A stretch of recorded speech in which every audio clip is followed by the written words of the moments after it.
A Cal Poly professor says she was in the mailroom last year when a colleague used his phone to look up her skirt. This Monday, Kendra Williams and the defendant were in court. KSBY News reporter Michael Torres is live in San Luis Obispo tonight. Michael, what's the latest on this case? Well, Karina, Jason Allen Williams pleaded no contest to a misdemeanor charge for using an electronic device to see through clothing for arousal. But the victim, Kendra Williams, says she wants to see a change in the system, and she shared her story about what happened in the Cal Poly mailroom a year ago.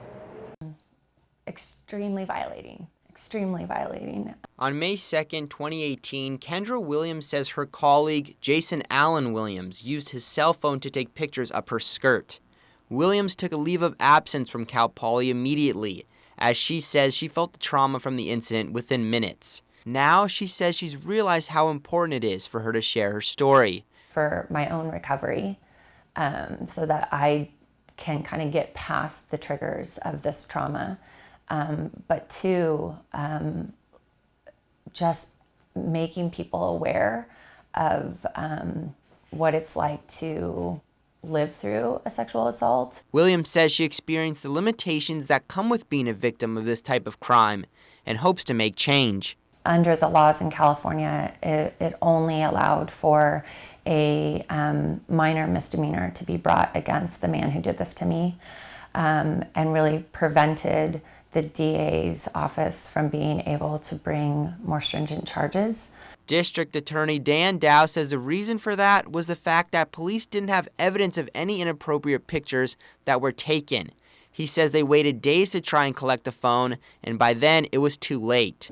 Law enforcement should go ahead and retrieve that phone, even if it's broken, rather than take a suspect's word for it. Gather that broken phone and bring it to the District Attorney's Office Cyber Forensic Lab. Dow says the lab could have tested it for evidence, but without those pictures, it wasn't possible to form a more serious case.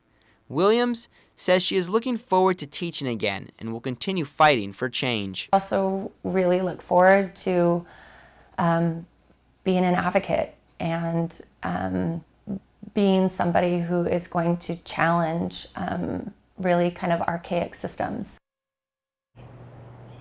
Now, I reached out to Jason Williams' attorney, but she was unavailable for comment. Live in San Luis Obispo, Michael Torres, KSBY News. All right, Michael, thank you. Jason Williams was sentenced to 5 years of probation. He's also subject to a search of any of his electronic devices at any time. Cal Poly says he has been suspended pending a disciplinary review.